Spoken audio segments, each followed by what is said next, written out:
Covering news where you live. This is 5 News. Well, thank you for joining us here for the latest news and weather where you live. I'm Joe Ellison. And I'm Tiffany Lee. The House is set to vote on the Bell-to-Bell No Cell Act today. This proposed law would require public schools to put strict phone-free policies in place, banning phones from the first bell to the last. The bill supporters say that it will create a more focused learning environment, but not everyone is on board. Some teachers say not having access to personal devices could get in the way of some educational activities or prevent students from capturing memories like pep rallies. A new version of the bill read Wednesday made some changes, including clarifying that school-issued devices like tablets would still be allowed, but the Senate will need to sign off on that amendment still. During a House Education Committee meeting this week, one of the bill's primary sponsors, Representative John Eubanks, spoke about his reasoning behind the proposal. Two things I wanted to do with this bill. One, to eliminate the distraction that students have in school so they can actually learn, and the other one to improve the socialization of our children. Everybody can recognize that everybody walks around with these and nobody's having conversations anymore, and I think that's that's something that improves the outcomes of students.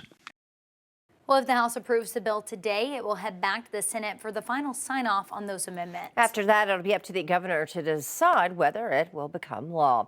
Meanwhile, questions brought up by the nomination of Robert F. Kennedy Jr. to be House Secretary are echoing in state capitals across the country. Now, that includes Arkansas, where lingering concerns over fluoride in drinking water went before lawmakers on Wednesday. Fluoride is often credited with preventing tooth decay and boosting overall oral health. But Senate Bill 2, sponsored by Republican State Senator Clint Penzo, would remove the mineral completely from Arkansas water systems. I would just like you to think about whether we should be mandating a drug to be put in our water supply when we can't regulate the dosage. Removing fluoride from water would have a negative impact for Arkansans' oral health. While the bill did fail, Senator Clint Penzo says that he has another similar bill that he thinks has a chance of passing. Hawaii is the only U.S. state that bans fluoridation. Well, a name, image, and likeness bill has failed in the House this week. The Arkansas Sports Raffle Act brought athletic directors from Arkansas, UCA, Little Rock, and Arkansas State. The House bill would have allowed universities to hold raffles for NIL. The money would go to scholarships, general support of the athletic department, as well as building and maintaining facilities. The sponsor of the bill also says it would provide the best experience and opportunities for those competing at Arkansas universities. These universities, they work too hard. They work too hard fundraising and doing. Our student athletes should have the best. Saracen is not against NIL. The reason we opposed this bill was because it didn't do nearly enough. Well, those with the casino say they've been pushing for NIL raffles for months, but say that this bill, as written, would not have accomplished anything. Going forward, they hope that Saracen can partner with universities to raise money for NIL. All right, let's check in with Scott because it's cold, right? It's really cold, Scott, and we want good news, but I have a feeling you're just going to say it's going to stay cold. Definitely going to stay cold today, and it's not just cold, it's cold and windy. You get the wind chill value, and by 10 o'clock this morning, Northwest Arkansas trying to crawl our way out of those single digits, just barely in places like Huntsville, Fayetteville, and the River Valley, slightly warmer, still going to feel just uncomfortably cool all day long. Those winds right out of the north, 10 to 15 miles per hour by like noon today, still in the teens, some low 20s, mid 20s across the area. Briefly this afternoon, the warmest part of the day.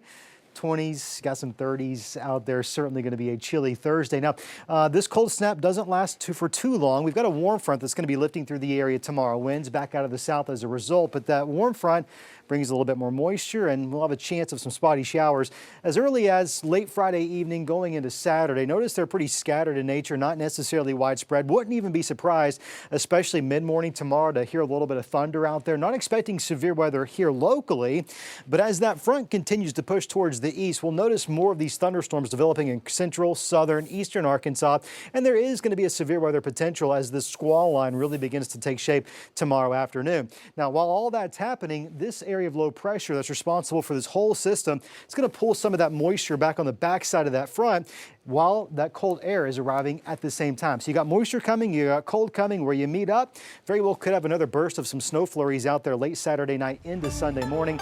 not really expecting any impacts or any major accumulations as a result of that. 35 your high today, 48 tomorrow. Valentine's Day, not a bad day. A little bit more sunshine out there. Rain on the return for Saturday. Not an all-day washout, but if you got outdoor plans, especially the first half of the day, you'll want to be mindful of the radar, have the rain gear handy. Here comes that cold Arctic air, not even getting above freezing by Sunday.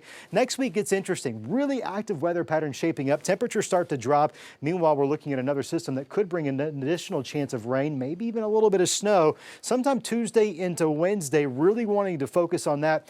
There very well could be the potential of some impactful weather. We'll be on top of it with the latest for you right here and on air. 41 in the River Valley, 5+ forecast shows a high temperature of 50 tomorrow in the River Valley. A little bit better out there by Saturday. Unfortunately, those rain chances slightly better in the River Valley. I don't think it's going to be an all-day event, but certainly have the rain gear just to be on the safe side. Sunday shaping up to be a downright cold day.